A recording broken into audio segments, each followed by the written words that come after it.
We are raising our voices. And we need to be heard. Every poem, Every story, every sentence, every word.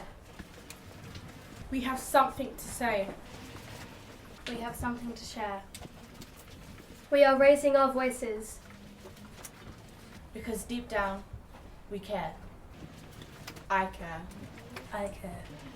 I care. I care.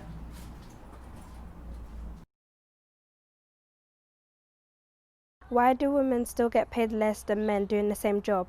Why is doing something like a girl so bad? Why are men still dominant? Why are we judged on how we look? Why are stereotypes formed? Why do girls in some countries still have to fight for education? Why is there only 1 female to 4 male MPs? Why are women considered weak? Why do we sit back and let this happen? I had it done when I was 6 years old. When I was 9. I was 4. I was 7. I was 5. I was 8 and I had it done with my sisters and cousins. My auntie said that now I'm a real woman. I got lots and lots of presents. My whole family was there. Everyone was there, everyone was so proud. My gift was the gold watch. There were sweets everywhere. My grandma says that I'll find a good man. It means I'm clean, I'm pure. You have it done so you don't bring shame to your family. My dad says that now I'm the same as my mum and my grandma and my aunties. Now I belong. I'm a part of my community. It's an important tradition. It's what we do. The pain is indescribable. I screamed until I lost my voice. I thought I was going to die. I couldn't get out of bed for nearly 2 weeks after. I was in so much agony. I had no idea it'd be like that. It could take me 30 minutes to pee.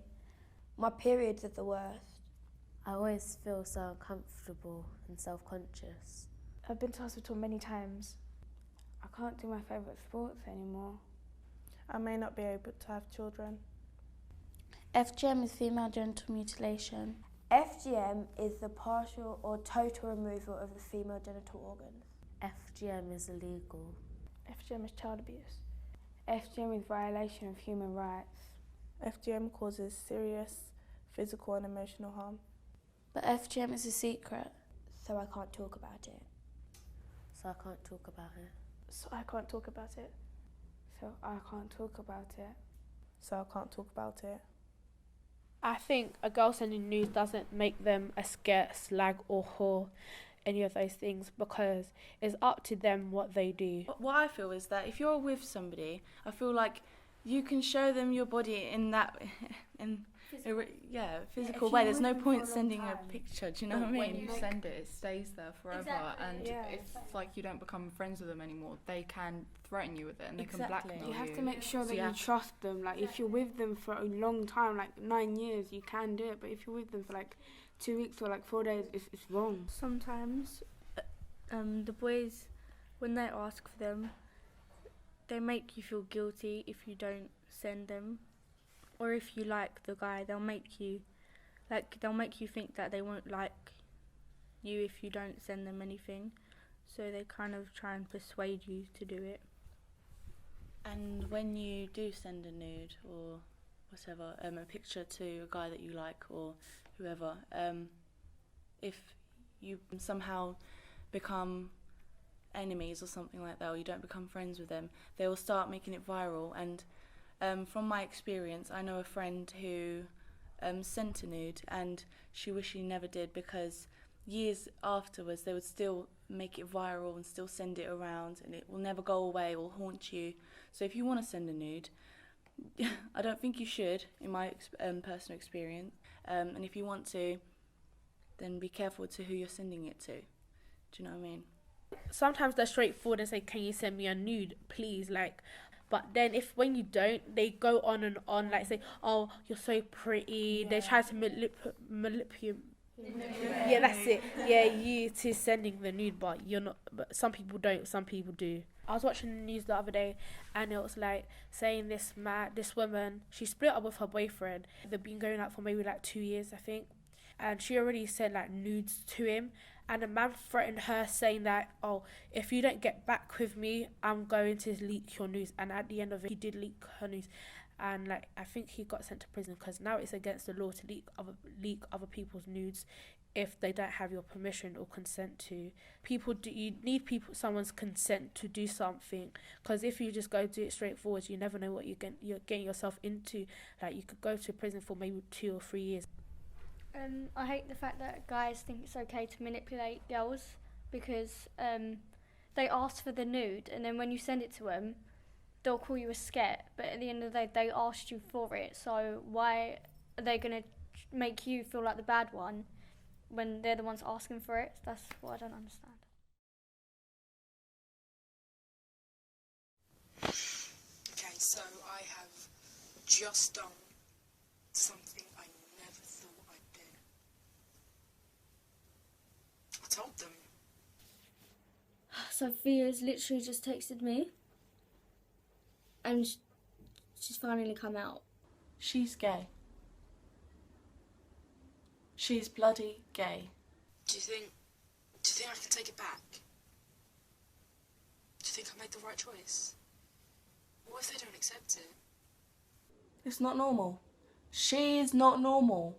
For me, loads of people are gay, so it's fine. But this actually does terrify me. It's a horrible feeling. It makes me sick. She's a vile human being. I don't understand how you can be gay. Like, I don't think you guys understand how pleased I am for her that she's actually found the courage to tell me, like, that she's gay. I don't want anyone else to feel like this. I don't want anyone to be ashamed to be who they are. For some reason, I feel so much more closer to her now that she's told me. I can't be associated with that.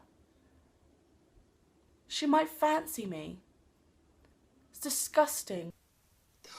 I have to say, I'll either be a freak or a friend to them.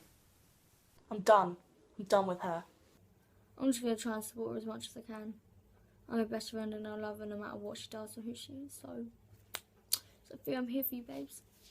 Once upon a time, there lived a beautiful teenager who went by the name Chloe Z_014 in the land of Instagram. She lived with her rather religious parents. Chloe's online life was no fun. Sitting at her screen and keyboard, she asked herself, will my Prince Charming ever appear? Then one day, on a sunny afternoon, while sitting in a red carriage transporting her home, the most magical thing occurred. It came in the form of an invite from Prince Dave_025. He said he was tall, dark and handsome, as every prince should be, and Chloe liked the fact that he was many years older than her. The prince was more of a promising companion than Chloe had ever imagined. From the night the tall, handsome man arrived to collect Chloe from the poverty-stricken hovel she lived in, it was evident that he was her key to a more promising future. He said, you look beautiful. From that point onwards, Chloe's life has improved. Chloe was happy. Although at many of the balls that the prince took Chloe to, there weren't any princesses her age. With the prince, she felt safe, confident, special, like the fairest beauty in all the land. She didn't need anyone else. On occasions, the prince would be keen for Chloe to sample his new delights, new foods, and sometimes new drinks. The drinks sometimes made Chloe feel dizzy, silly, confident, with no inhibitions. As for the prince, he was always there, buying whatever would make Chloe jovial, transporting her to the land she'd never seen, making her do things she had never tried before. Some of those things she did not want to do, but she didn't want to upset the prince or make him angry, so she just closed her eyes and let him carry on. The prince had many friends, and although Chloe was a sociable girl, she didn't like some of their ways, their behaviour, and how they seemed to think that she was as much as their princess to do as they wished. Her gut was telling her things weren't quite right. Who could she speak to about this? She knew the prince wouldn't appreciate her telling anyone else what they got up to. In fact, he warned her that if she did tell anyone, there would be serious consequences. Then, one day, the king, her father, was attempted to call her phone, but the prince snatched it off her and began his angry tirade. Chloe was attacked by a beast, a monster which was so horrifying and gruesome. Through the darkness, She could only make out a mere silhouette of a person. This cannot possibly be the prince she had fallen in love with. Chloe convinced herself it was her fault, and the prince was right to be angry at her. After all, she was just a child. He was a wise, mature, handsome prince. Moments passed, and a pain struck Chloe. This pain filled her entire body, and she began to cry. What could she do now?